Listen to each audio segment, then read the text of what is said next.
ఈరోజు మనం ఈ ప్రెస్ బ్రీఫింగ్ పెట్టుకొని అందరికీ చెప్పడం జరుగుతూ ఉంది. సో దీని ప్రకారం ఏంటి అంటే, ఇప్పుడు ఒక ప్రాబ్లమ్ని గవర్నమెంట్ ఐడెంటిఫై చేయడం జరిగింది. ఏదైతే రీచ్లు లేదా స్టాక్ పాయింట్స్ అంటామో ఆ స్టాక్ పాయింట్స్ దగ్గర హెవీ రష్ ఉంటుంది, క్యూలో ఉంటున్నాయి లారీలు లేదా ట్రాక్టర్లు. అలా క్యూలో ఉండి అన్మేనేజబుల్గా ఉండడం, ఎక్కువ గంటలు వాళ్ళు క్యూలో నుంచొని వెహికల్స్ని పెట్టడం వల్ల they are charging extra on the customer మీద నేను 6 అవర్స్ వెయిటింగ్లో ఉన్నాను కాబట్టి నాకు 6 అవర్స్ వెయిటింగ్ ఛార్జ్ ఇవ్వండి, ఈ టైప్లో కొంత జరుగుతూ ఉన్నది. అట్లనే ట్రాన్స్పోర్ట్ చేసుకునేటప్పుడు స్టాక్ యార్డ్ నుంచి ఆయన కట్టుకుంటున్న ఇంటికి లేదా షాప్ దగ్గరికి చేసుకునేటప్పుడు కూడా ఒక్కొక్క ట్రక్ ఓనర్ లేదా ఒక్కొక్క ట్రాక్టర్ ఓనరు తనకిష్టం వచ్చినటువంటి రేట్ని రాబట్టుకోవడం అనేది కూడా జరుగుతూ ఉంది.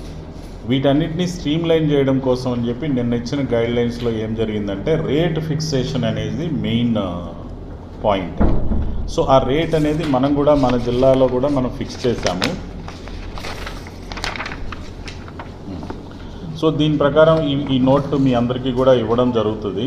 మనకు ప్రాక్టికల్గా ఏదైతే ప్రాబ్లమ్స్ ఎదురవుతూ ఉన్నాయో ఆ ప్రాక్టికల్ ప్రాబ్లమ్స్ని మనం కంటిన్యూస్గా అటెండ్ చేసుకుంటూ కొంత ఆ పాలసీని అప్గ్రేడ్ చేసుకుంటూ మనం వస్తూ ఉన్నాం. ఆ క్రమంలో చూసుకున్నప్పుడు మనకి సెప్టెంబర్ 11కి ఒక కాంప్రహెన్సివ్ పాలసీ తీసుకొని రావాలని చెప్పి గవర్నమెంట్ లక్ష్యంగా ఉంది, సెప్టెంబర్ 11కి. సో ఈ కాంప్రహెన్సివ్ ప్లాన్లో ఏమి ఉంటుంది అని అంటే, కంప్లీట్గా ఆన్లైన్ ప్రాసెస్ అనేది ఉంటుంది కంప్లీట్గా. So before that September 11th వరకు కూడా హ్యాజల్ ఫ్రీగా ఫ్రీ శాండ్ పాలసీ అమలు జరగడానికి, పబ్లిక్కి అందుబాటులో శాండ్ ఉండడానికి, వాళ్ళకి ఎటువంటి ప్రాబ్లం లేకుండా ఉండడానికి కొన్ని గైడ్లైన్స్ అనేది కిలోమీటర్స్ వరకు ఒక కేటగిరీ ఈ 4 వెహికల్స్కి, అట్లానే 16 నుంచి 30, 31 నుంచి 45, 46 నుంచి 60 అండ్ అబౌవ్ 60 కిలోమీటర్స్. ఈ విధంగా ఇవి 5 డిస్టెన్స్లేమో 5 కేటగిరీలుగా చేసాం. డిస్టెన్స్లు వెహికల్స్ 4 కేటగిరీలుగా చేసి రేట్స్ అనేది ఫిక్సేషన్ చేయడం జరిగింది. మనం రేట్లు ఫిక్స్ చేసేటప్పుడు నైబర్ డిస్ట్రిక్ట్స్లో ఉన్న ఫిక్స్ చేసిన రేట్లను కూడా పరిగణలోకి తీసుకున్నాం. మన డిస్ట్రిక్ట్లో ఉన్నటువంటి మోటార్ వెహికల్ ఆపరేటర్స్ ఎవరైతే ఉన్నారో, truck owners and tractor owners, వాళ్ళతో కూడా మార్నింగ్ ఒక మీటింగ్ చేసుకొని వాళ్ళతో కూడా మాట్లాడాం. పక్క జిల్లాలో చేసిన ఎక్సర్సైజ్ను కూడా అబ్జర్వేషన్ చేసుకున్నాం. అండ్ మన డిపార్ట్మెంట్ ఆఫ్ ట్రాన్స్పోర్ట్ వాళ్ళతో కూడా కూర్చొని అందరితో ఆల్ స్టేక్ హోల్డర్స్తో మాట్లాడిన తర్వాత ఈ రేట్ని ఫిక్స్ చేయడం అనేది జరిగింది. ఈ రేటు పబ్లిక్లోకి మీ ద్వారా వెళ్ళిపోవాలనేది నా రిక్వెస్ట్. అండ్ సెకండ్ ఏంటంటే, ఇక రేట్ ఫిక్సేషన్ జరిగింది. సిస్టమ్ ఎట్లా, ఏ విధంగా మరి ఈ సెప్టెంబర్ 11th వరకు ఏదైతే కాంప్రహెన్సివ్ పాలసీ ఎవాల్వ్ అయ్యే వరకు ఏ విధంగా చేయాలి అని అంటే, సపోజ్ నాకే శాండ్ కావాలి, జిల్లాలో ఎక్కడ శాండ్ అవైలబిలిటీ ఉంది అనేటువంటి విషయం మనకి ఈ www.mines.ap.gov.in శాండ్ అనేటువంటి ఒక వెబ్సైట్ ఉంది. ఈ వెబ్సైట్లోకి ఏ పబ్లిక్ అయినా వెళ్ళి ఈ జిల్లాలో ఎక్కడ శాండ్ అవైలబిలిటీ ఉంది, ఒకవేళ ఈ జిల్లాలో అవైలబిలిటీ పూర్తిగా లేనట్టయితే పక్క జిల్లాలో ఇమీడియట్ నైబర్ డిస్ట్రిక్ట్లో ఎక్కడ అవైలబిలిటీ ఉంది అనేది వాళ్ళు చూసుకోవచ్చు. ఈ వెబ్సైట్ ద్వారా వాళ్ళు శాండ్ అవైలబిలిటీ, ఒక ఇండివిజువల్ నాకు శాండ్ కావాలంటే నేను అవైలబిలిటీ ఎక్కడుందో చూసుకుంటాను. చూసుకున్న తర్వాత మనం ఏం చేస్తామంటే, అక్కడికి ఇప్పుడు డైరెక్ట్గా మనం వెహికల్ తీసేసుకొని రీచ్కు పోవడం లేదా స్టాక్ యార్డ్కు పోవడం అనేటువంటి అవసరం లేదు. ముందుగా ఎక్కడైతే స్టాక్ పాయింట్ ఉందో ఆ స్టాక్ పాయింట్కి ఒక డిజిగ్నేటెడ్ ప్లేస్లో కూపన్స్ ఇచ్చేదానికి లేదా డబ్బు కట్టించుకొని అతనికి ఒక రిసిప్ట్ ఇచ్చేదానికి ట్రాన్స్పోర్ట్కి వేరే ప్లేస్ ఉంటుంది.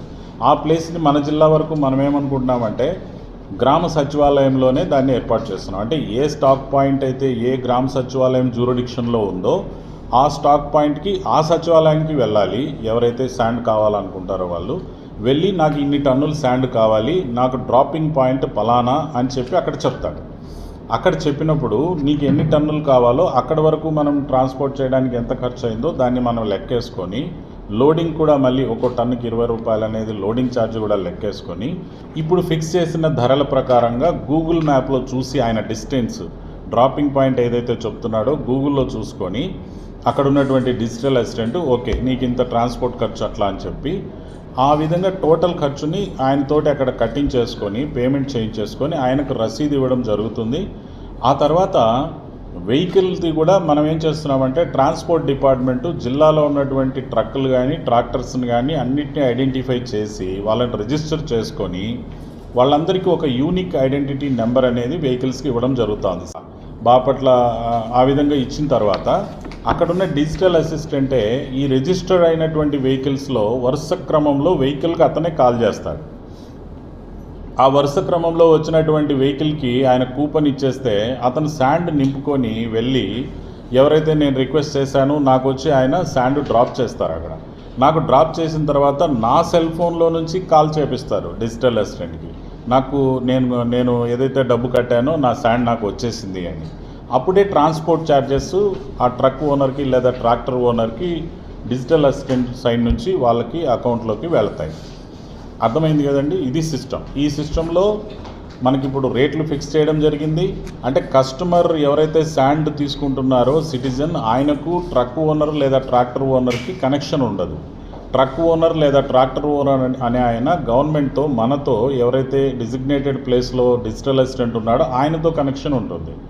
సో అక్కడ కస్టమర్కి శాండ్కు సంబంధించినటువంటి ట్రాన్స్పోర్ట్ ఛార్జెస్ కూడా మనం ముందుగానే కట్టించుకోవడం జరుగుతుంది.